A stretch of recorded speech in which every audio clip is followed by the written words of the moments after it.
3장에서는 데이터 생성과 활용에 대한 내용인데요. 이 부분에서는 그 데이터를 어떤 그 상황에서 생성하는지, 그리고 옛날과 지금과 데이터 생성의 양상이 어떻게 다른지, 그리고 그 활용, 데이터의 활용, 특히 이제 기업체가 이제 좋은 예인데요. 기업체에서는 이제 데이터를 어떻게 활용하고 있는지 그걸 간략하게 살펴보겠습니다. 테마를 여행으로 해볼까요? 여행이라는 그 주제를 가지고서 이전과 그다음에 현재의 데이터 생성, 활용 그 사례를 좀 보죠. 이건 우리가 이제 여행하면서 많이 경험한 거니까 아마 이게 친숙한 내용일 겁니다. 정보화 이전에는 우리가 여행 목적지 지리 정보를 우리가 파악하고자 할 때 주로 관련 책이나 지도를 봤죠. 요즘에는 여러분 잘 하시다시피 인터넷 치면은 관련되는 지역의 지도 정보 등이 우리가 소상히 잘 알 수가 있죠. 그다음에 이제 교통, 숙박, 여행 경비 정보에 관련된 것도 정보화 이전에는 여행 안내소에 전적으로 의지를 해야 됐고, 그다음에 현지에 가서는 이제 매표소를 활용해야 됐고, 그다음에 또 현지에 가서 직접 전화로 예약을 해야 되는 불편, 그다음에 물론 사전에 이런 것들을 불편함을 예측하는 거 불가능하고, 또 여행 경비를 사전에 예측하는 것도 여행 안내소를 통하지 않으면 힘들었죠. 근데 요즘은 어떻습니까? 요즘에는 인터넷 정보를 활용해서 거의 모든 게 다 가능하죠. 교통, 요즘에는 기차도 다 예약할 수가 있고요. 그다음에 여행 경비는 물론 다 인터넷상으로 다 예약 가능하고요. 그다음에 경비, 먹거리랄지 그런 어떤 경비도 요즘에는 인터넷상에 다 노출되어 있기 때문에 이게 다 가능하죠. 그다음에 여행지 날씨 혹은 관광 정보 등도 이전에는 여행 안내소에 전적으로 의지해야 됐고, 그다음에 책에 또 관련 지역의 책을 의존해야 되는데, 그만큼 이게 현지하고 상황이 좀 다를 수가 있거든요. 그래서 불확실성이 이제 많이 크죠. 근데 요즘에는 여행지 날씨나 관광은 인터넷상에 잘 제공이 되고 있기 때문에 요즘에 너무 참 충분한 자료를 잘 활용할 수 있다면 아주 편리합니다. 그다음에 여행 정보의 생성, 그다음에 업데이트, 갱신 또는 이제 피드백, 현지에 가본 사람들의 어떤 그 경험담, 이와 같은 것들이 이전에는 거의 없었죠. 이게 이제 여행 관련 업체가 주도적으로 이와 같은 여행 정보 갱신들을 해온 거거든요.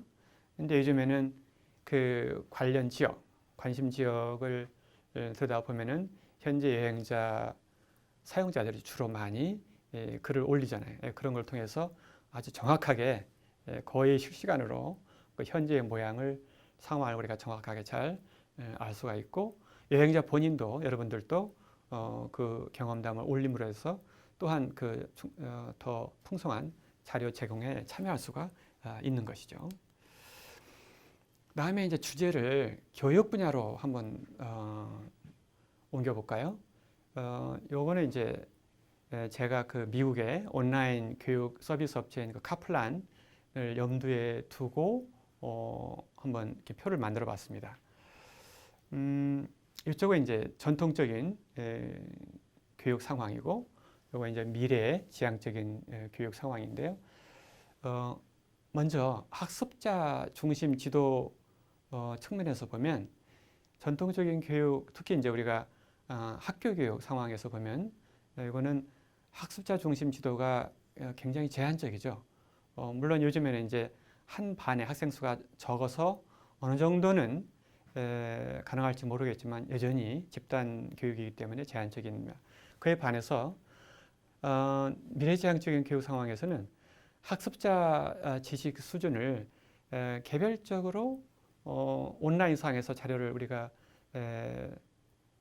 얻어서 그걸 또 기계가 분석해서 활용할 수가 있는 거죠. 그래서 학습자 개별 수준에 맞게 자료를 제공할 수가 있고요.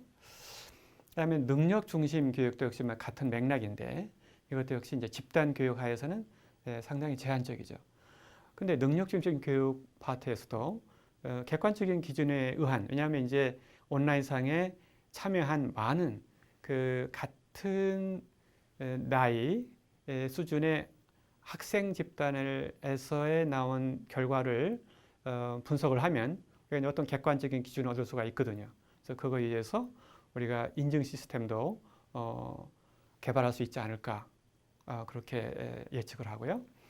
그다음에 재능 발굴과 육성, 이 부분도 역시 물론 이제 집단 교육이긴 하지만 이것도 상당 부분 가능하리라고 봅니다. 왜냐하면 교사 선생님들께서 아주 오랫동안 관찰을 하다 보면 이거 이제 발견을 할 수가 있겠죠. 근데 미래지향적인 교육 체제 하에서는 학습자 개별 자료를 바탕으로 해서 객관적인 평가가 가능할 거고 또 그 학생의 그 지식 수준이나 재능 상태에 맞는 맞춤형 지도가 가능할. 물론 이렇게 되려면 그 미래지향적인 교육 서비스를 제공하는 그러한 그 서비스 제공하는 데에서 충분한 자료를 가지고 있어야 되겠죠. 그래서 그 해당되는 학생에 맞는 그 자료를 제공함으로 해서 이 학생의 재능이 육성될 수 있도록 도와줄 것입니다. 이상 이제 여행과 교육이라는 두 주제를 가지고서 데이터 요즘처럼 이제 그 데이터 활성화 시대와 그 이전 시대를 이렇게 비교를 해봤는데요. 다음에는 이제 그 산업 현장에서